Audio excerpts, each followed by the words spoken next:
नमस्कार प्यारे साथियों, मैं अंकित कुमार आप सभी लोगों का स्वागत करता हूं आपके अपने परिवार एग्जाम कार्ड लाइव पर। तो आज है 25 नवंबर। डिस्कस करेंगे आज के मोस्ट इंपोर्टेंट करंट अफेयर जो आपके आने वाली सभी परीक्षाओं के लिए मोस्ट इंपोर्टेंट हैं। आगे बढ़ने से पहले मैं आपको बताऊंगा एग्ज़ाम कार्ड की तरफ से आप लोगों के लिए किए गए एक बेहतरीन प्रयास के बारे में, जो है रैपिड सीरीज़ की फॉर्म में। ये रैपिड सीरीज़ में जो कंटेंट आपको जीएस का सेट करके दिया गया है, उसका एक अपना लेवल है, उसके अपने हर तथ्य की एक भूमिका है। जिस टीम ने इसको तैयार किया है उस टीम की अपनी एक एक्सपर्टाइज है। तो आप इस रैपिड सीरीज़ को बिल्कुल भी इग्नोर ना करके आप इसको एक बार इसके सैंपल्स पड़े हुए हैं उनको ज़रूर विजिट करिएगा।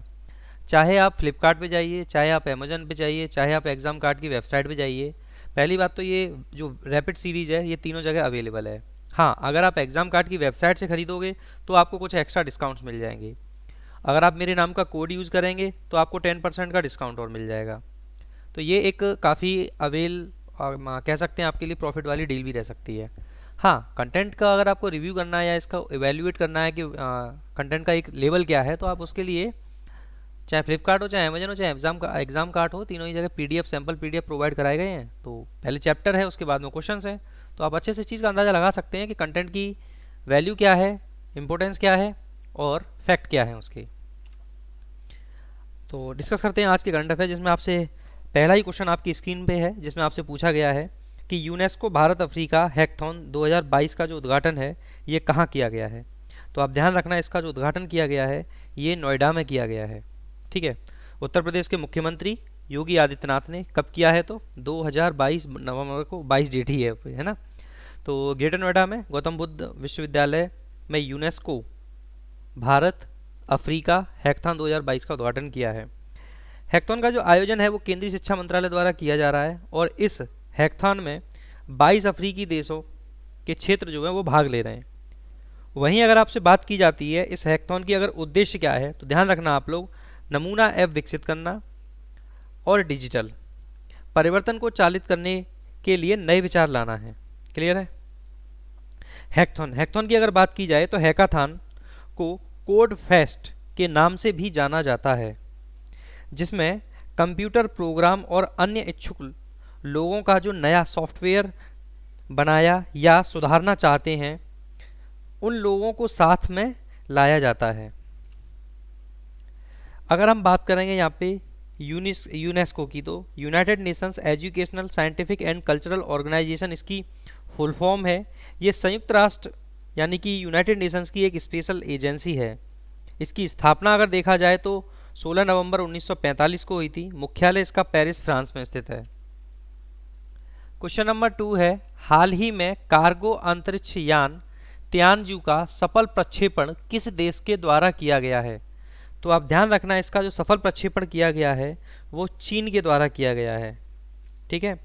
तो अपने इसका जो पूरा नाम है वो है तियांगोंग अंतरिक्ष स्टेशन। ठीक है। और इसको जो है आपूर्ति के भेजने के लिए हाल ही में कार्गो अंतरिक्ष यान तियानजू का जो है सफल प्रक्षेपण किया है। आप एक चीज़ का और ध्यान रखना, इसमें जो है वो एस्ट्रोनॉट्स को ऊपर भेजा है। ठीक है। आगे देखेंगे, हाल ही में किस आईआईटी संस्था के सहयोग से CO2 यानी कार्बन डाइऑक्साइड भूवैज्ञानिक भंडारण क्षमता का आकलन शुरू किया गया है।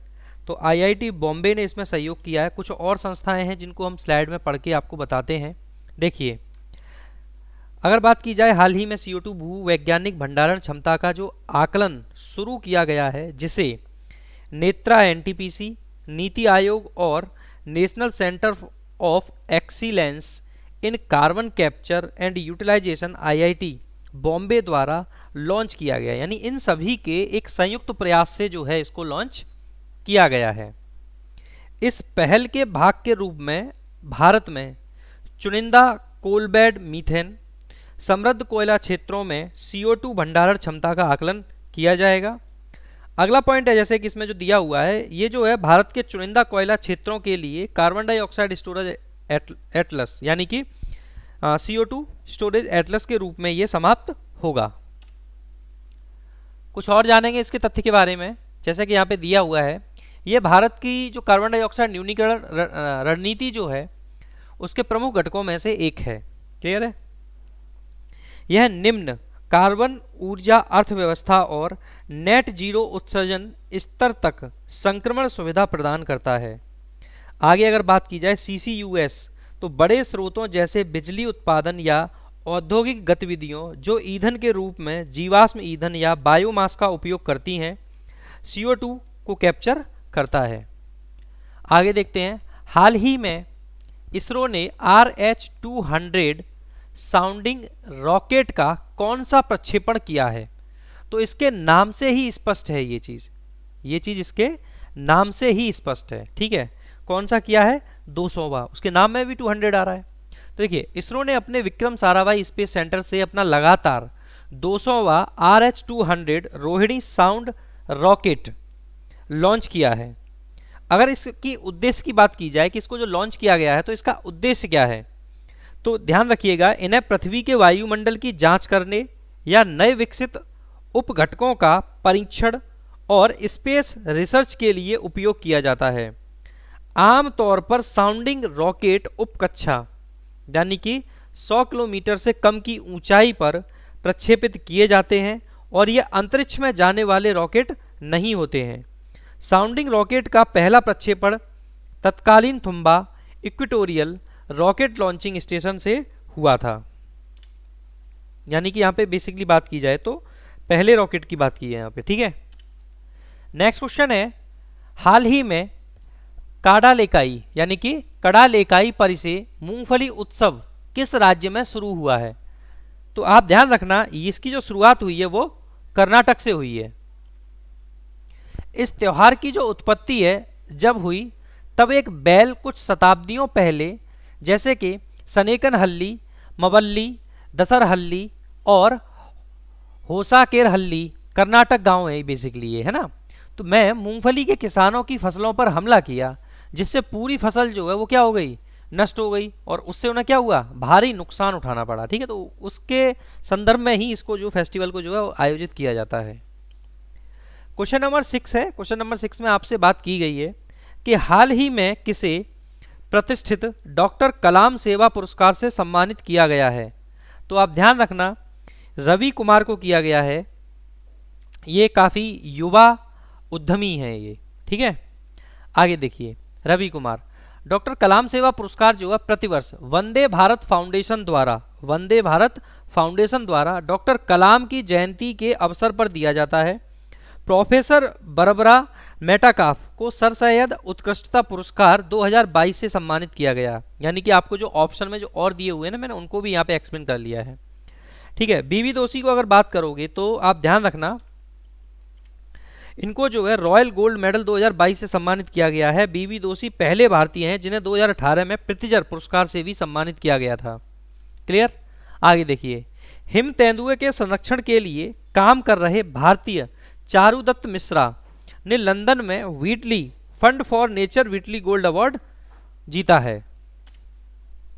देखिए, आगे क्वेश्चन है जिसमें आपसे बात की गई है, हाल ही में बाट और माप के अंतरराष्ट्रीय समिति के सदस्य के रूप में किस भारतीय को चुना गया है?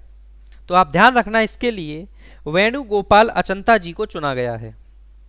ठीक है, तो हाल ही में 15 नवंबर से 18 नवंबर 2022 को फ्रांस के पेरिस में बाट और माप के अंतरराष्ट्रीय समिति की 27वीं बैठक हुई, जिसकी समिति के सदस्य के रूप में वेणुगोपाल अचंता को चुना गया।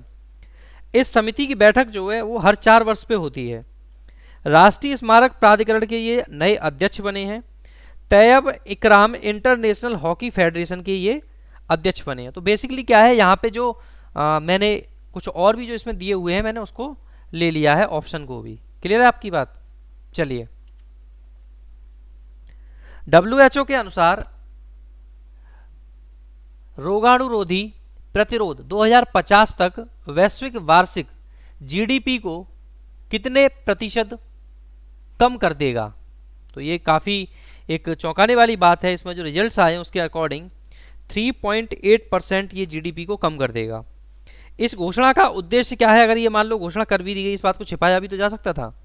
तो इसका उद्देश्य है 18 से 24 नवंबर 2022 तक विश्व रोगाणुरोधी जागरूकता सप्ताह के दौरान रोगाणुरोधी प्रतिरोध को रोकने और नियंत्रित करने के लिए निरंतर बहुक्षेत्रीय कार्रवाई की आवश्यकता को उजागर करना है। आगे अगर बात की जाए तो WHO के अनुमान के अनुसार वर्तमान में दुनिया भर में 430 मिलियन से अधिक लोग श्रवण हानि को अक्षम कर रहे हैं। यह संख्या 2050 तक 2.5 अरब से अधिक हो सकती है। विश्व स्वास्थ्य संगठन की अगर बात की जाए तो महानिदेशक हैं डॉक्टर टेड्रोस अदनोम घेब्रेयेसस। मुख्यालय अगर बात करोगे तो जेनेवा स्विट्जरलैंड में। स्थापना की अगर बात करोगे WHO की तो 1948 में हुई थी। क्वेश्चन नंबर 9 है जिसमें आपसे पूछा गया है RBI हैंडबुक के अनुसार भारत के किस राज्य में उच्चतम स्थापित ग्रिड इंटरएक्टिव अक्षय ऊर्जा क्षमता है? तो कर्नाटक में वो क्षमता है। यहाँ पे मैंने मेंशन भी कर दिया सारी डिटेल उसके बारे में कि 19 नवंबर 2022 को भारतीय रिजर्व बैंक RBI ने अपने सांख्यिकी प्रकाशन का 7वां संस्करण जारी किया जिसका नाम हैंडबुक ऑफ स्टैटिस्टिक्स है ऑन इंडियन स्टेट्स 2021-22 है। प्रकाशन के अनुसार कर्नाटक में 15,463 मेगावाट की कुल स्थापित क्षमता के साथ भारत में उच्चतम स्थापित ग्रिड इंटरएक्टिव अक्षय ऊर्जा है क्षमता है। इसके बाद दूसरे स्थान पर तमिलनाडु है 15,225 मेगावाट के साथ में, और तीसरे स्थान पर गुजरात है 13,153 मेगावाट के साथ में। क्वेश्चन नंबर 10 है भारत ने इंटरमीडिएट रेंज बैलिस्टिक मिसाइल अग्नि 3 का सफलतापूर्वक परीक्षण किया। इसकी मारक क्षमता क्या है? तो आप ध्यान रखना इसकी जो मारक क्षमता है वो 3000 से 5000 किलोमीटर तक है। ध्यान रखना आप लोग परमाणु क्षमता से लैस है ये, ठीक है। और इसको जो लॉन्च किया गया है वो उड़ीसा में स्थित डॉक्टर APJ अब्दुल कलाम द्वीप से किया गया है।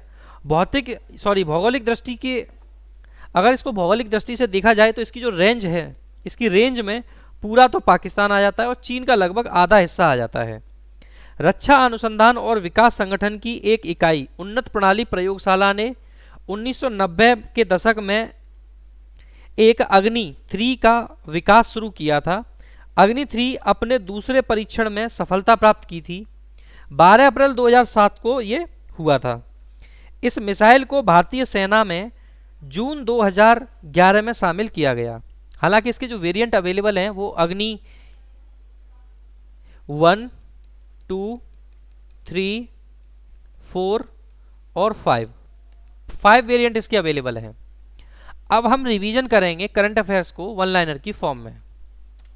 पहला क्वेश्चन है हाल ही में किस राज्य की क्रिकेट बाधिर टीम ने T20 राष्ट्रीय चैंपियनशिप 2022 यानी 2022 ट्रॉफी जीती है? तो हरियाणा ने जीती है। अगला प्रश्न है हाल ही में प्रधानमंत्री ग्रामीण आवास योजना में राजस्थान का कौन सा जिला शीर्ष पर रहा? तो झुंझुनू। आगे प्रश्न है हाल ही में किसने खादी एवं ग्रामोद्योग आयोग के CEO के रूप में कार्यभार संभाला है? विनीत कुमार ने। आगे प्रश्न है हाल ही में किसे जयपुर फुट USA पुरस्कार से सम्मानित किया गया है? तो दानिश मंजूर को। आगे प्रश्न है हाल ही में सबसे अधिक स्थापित ग्रिड इंटरएक्टिव अक्षय ऊर्जा क्षमता किस राज्य में है? तो कर्नाटक में है। आगे प्रश्न है हाल ही में भारत और किस देश की नौसेना के बीच नसीम अल बहार अभ्यास शुरू हुआ? तो ओमान। ये मैंने कल ही कवर कर दिया था। आगे प्रश्न देखते हैं हाल ही में किसे सुमित्रा चरत राम पुरस्कार से सम्मानित किया गया? तो उमा शर्मा। आगे प्रश्न है हाल ही में किस देश के सुप्रीम कोर्ट ने 16 की उम्र में वोट देने का फैसला लिया है? तो न्यूजीलैंड ने। अगला प्रश्न है हाल ही में किसे रियल 11 का ब्रांड एम्बेसडर नियुक्त किया गया है? तो कुलदीप यादव को। अगला प्रश्न है हाल ही में भारतीय सेना के दक्षिण पश्चिम कमान द्वारा शत्रुनाश अभ्यास कहाँ शुरू हुआ? तो राजस्थान में। आगे प्रश्न है हाल ही में किस देश की संसद ने भारत के साथ फ्री ट्रेड एग्रीमेंट पारित किया है? तो ऑस्ट्रेलिया।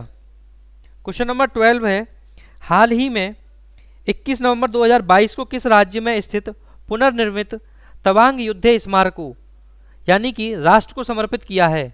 तो अरुणाचल प्रदेश। अगला प्रश्न है 21 नवंबर 2022 को किसने वनडे और लिस्ट ए क्रिकेट का सबसे बड़ा निजी स्कोर बनाया है? तो एन जगदीशन ने। आगे प्रश्न है हाल ही में किसने ग्रीन पोर्ट और शिपिंग के लिए भारत के पहले नेशनल एक्सीलेंस सेंटर की घोषणा की है? तो सर्बानंद सोनेवाल जी ने। क्वेश्चन नंबर 15 है भारत का सबसे बड़ा उर्वरक आपूर्तिकर्ता कौन बना है? तो रसिया बना है। आगे प्रश्न है हरकीरत सिंह किस देश के ब्रैम्पटन शहर के डिप्टी मेयर नियुक्त किए गए हैं? कनाडा के। आगे प्रश्न है बाट और माप की अंतरराष्ट्रीय समिति के सदस्य के रूप में किसे चुना गया है? तो वेणुगोपाल अचंता। आगे प्रश्न है हाल ही में अर्बन गबरू ने किसे अपना ब्रांड एम्बेसडर बनाया है? तो सूर्य कुमार यादव ने। ये थे आज के मोस्ट इंपोर्टेंट करंट अफेयर। अगर आप इन क्वेश्चंस को हार्ड कॉपी के फॉर्म में पढ़ना चाहते हो तो मार्केट में एग्जाम कार्ड की तरफ से आप लोगों के लिए एक मैगजीन लेके आई जाती है जो आपके बुक स्टोर पर भी अवेलेबल है और आप चाहें तो इसको वेबसाइट से भी परचेज कर सकते हैं। ये मेरा लाइव बैच है जिसमें मैं एसएससी जीडी के क्वेश्चंस आपको करा रहा हूँ, तो आप इसको ज्वाइन कर सकते हैं डेली दोपहर में 12 बजे। तो आज के लिए ये क्वेश्चंस थे आप लोगों के लिए। मिलेंगे अब आपसे अगली वीडियो में, तब तक के लिए थैंक यू वेरी मच।